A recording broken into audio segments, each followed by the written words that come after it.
कोमल हृदय कब होते हैं? जब विनम्र भाव से प्रभु की भक्ति करते हैं। और विनम्र भाव से भक्ति करने से क्या होता है? प्रार्थना करने से हृदय कोमल होता जाता है, और जब कोमल हो जाता है तो कोमल अंतःकरण में ही सद्गुणों का सौरभ प्रवेश करता है।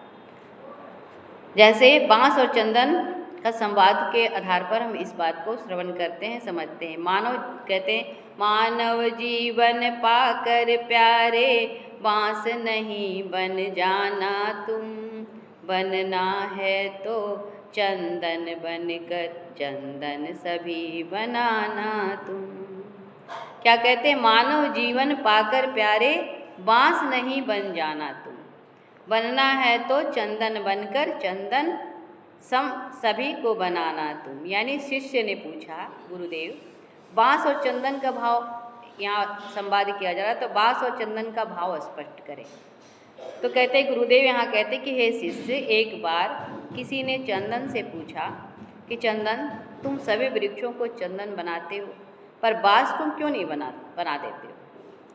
चंदन के वृक्ष जहाँ रहते हैं वहाँ आसपास जितने वृक्ष रहते हैं वे भी सुगंधित हो जाते हैं, क्योंकि चंदन कैसा होता है? सुगंधित होता है। तो अपने सुगंध से वहाँ के सारे वृक्ष में उस सुगंध को भर देता है।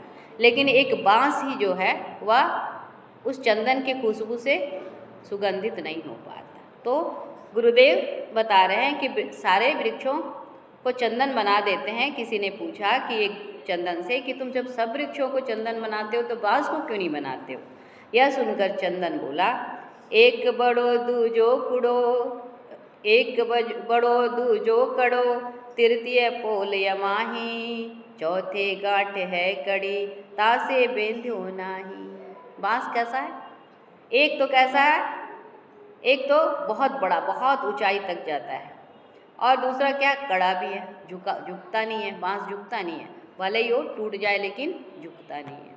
तो एक तो बहुत बड़ा, बहुत ऊंचा बांस होता है, और दूसरा में वो कैसा होता है? कड़ा होता है। तो और तृतीया क्या? तीसरा गुण उसमें क्या है? वो पोला होता है, यानी खाली होता है। बांस के अंदर झाँक करके देखिए तो खाली होता है, पोला होता है। और चौथा क्या है उसके अंदर गुण? कि वह बीच बीच में गांठ पड़ा हुआ है ना? बांस के बीच बीच में गांठ पड़ा हुआ है। तो 4 उसमें दोष हैं, ये गुण नहीं है, उनके दोष गिनती करवा रहे हैं चंदन कि एक तो बहुत बड़ा है, दूसरा कड़ा है, तीसरा पोला है, खाली है, और चौथा क्या है? बीच बीच में गांठ पड़े हुए हैं, तासे बेंधे होना है। इसके कारण ही वह सुगंध को ग्रहण नहीं कर पाता। मैं सुगंध तो देता हूँ, सबको न्यौछावर करता हूँ, लेकिन उसको वह सुगंध से नहीं भरता। क्यों? क्योंकि इतने सारे उसके अंदर